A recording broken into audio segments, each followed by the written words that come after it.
नमस्कार मंडळी, आनंदी किचनमध्ये तुमचं अगदी मनापासून स्वागत. पूर्वीच्या काळी ऋषीमुनी कंदमुळे आणि भाज्या गोळा करून खायचे. याच पद्धतीने आपण वर्षभरातून एकदा ऋषीची भाजी खातो, ती देखील ऋषीपंचमीच्या दिवशी, म्हणजे अगदी गणपतीच्या दुसऱ्या दिवशी. चला तर मग ही भाजी कशी करायची, आणि ही भाजी करण्यामध्ये एक वेगळाच आनंद आहे, त्याच्यामुळे ही भाजी नक्की करून बघा. इथे मी माझ्या आवडीप्रमाणे भाज्या घेतल्या. तुम्हाला यात कमी जास्त भाज्या करायच्यात तरी काही हरकत नाही. कणीस घेतलं आहे, कणीस जास्तच घ्यायचं आहे. त्याच्यानंतर लाल देठ घेतलेला आहे, भेंडी घेतलेली आहे, लाल भोपळा घेतला आहे, बटाटा घेतला आहे, गवार घेतलेली आहे, वालपापडी घेतलेली आहे. इथे मी मिरच्या घेतलेल्या आहेत, सुरण घेतलेलं आहे. तुम्ही बघू शकता अगदी मुठभर भाज्यांची मिळून देखील भरपूर भाजी होते. गवार घेतलेली आहे. पालेभाज्यांमध्ये मी लाल माठ घेतलेला आहे. लाल माठ थोडासा चिरून घ्यायचा. त्याच्यानंतर मेथी घेतलेली आहे, मेथी देखील मी कापून घेतलेली आहे. त्याच्यानंतर इथे टोमॅटो घेतलेले आहेत, 2 टोमॅटो घेतलेत. नंतर ही 2 जुड्या अळू घेतली. अळूची भाजी ही सगळ्यात महत्त्वाची भाजी आहे, आणि अळूची भाजी जी असते त्याचे मी देठ कापून घेतलेले आहेत. तेलाचा वापर न करता देखील आपण ही भाजी बनवू शकतो. तरी देखील मी 1 चमचाभर इथे तेल घेतलेलं आहे.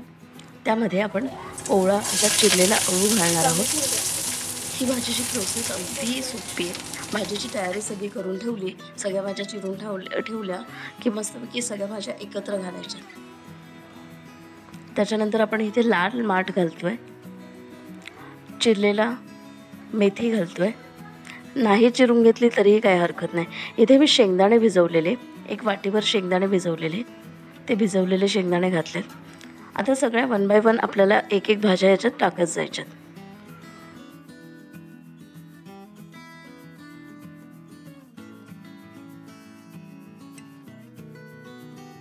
तुमच्या आवडीनुसार तुम्ही यात भाज्या वाढवू शकता किंवा कमी देखील करू शकता. लाल भोपळा, सुरण, देठ या भाज्यांमुळे अप्रतिम अशी चव येते या भाजीला.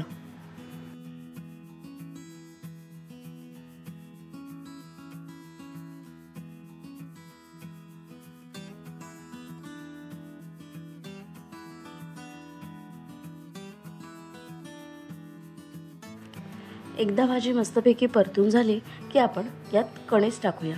कणीस मात्र जास्त खायचं, कारण कणीस सगळ्यांना आवडतं. आता सगळ्यात मोठा प्रश्न म्हणजे पाणी किती घालायचं. तर भाजी बुडेपर्यंत आपल्याला यात पाणी घालायचं, म्हणजे भाजीच्या वरच्या लेवलपर्यंत आपल्याला पाणी दिसायला हवं, इतकं पाणी घालायचं आहे.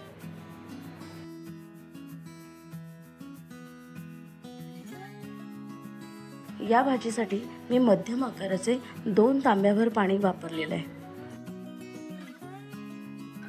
आता आपण यात मस्तपैकी गूळ घालायचा आहे आणि चिंच घालायची आहे. चिंच आणि गुळामुळे या भाजीला अतिशय गोड आणि आंबट गोड अशी चव येते.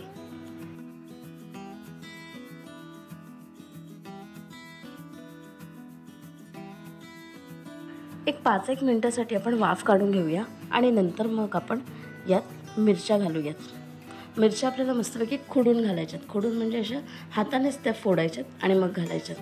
आणि सगळ्यात शेवटी आपण टोमॅटो आणि खोबरं घालणार आहोत.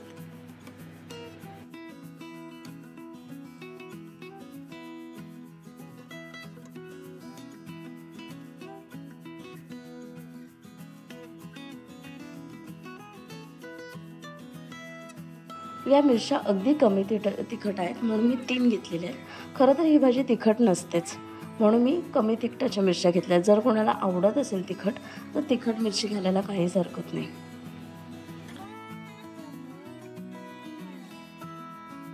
परत एकदा छानशी आपण वाफ काढून घेऊयात.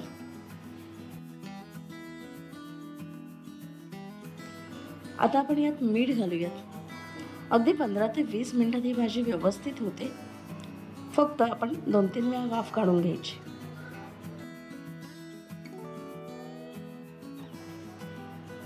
आता शेवटची स्टेप म्हणजे आपण इथे खोबरं घालून घेऊयात. खोबऱ्यामुळे ह्या भाजीला ऑलरेडी तेल सुटतं, म्हणून मी म्हटलेलं की आपण तेल नाही घातलं तरी काही हरकत नाही. आणि छानपैकी शिजून द्यायची भाजी 5 ते 7 मिनटं पुढे, की आपली ऋषीची भाजी मस्तपैकी खाण्यासाठी तयार.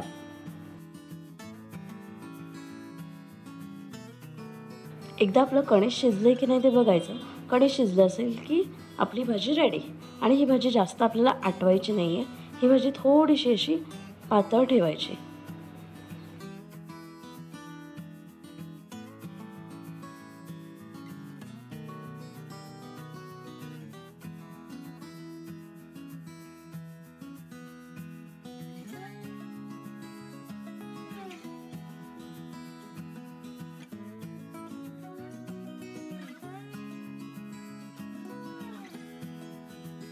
काय मग, आवडली ना भाजी? उद्याच्या ऋषीपंचमीसाठी नक्की ट्राय करणार ना? नक्की ट्राय करा, खा आणि मस्त राहा.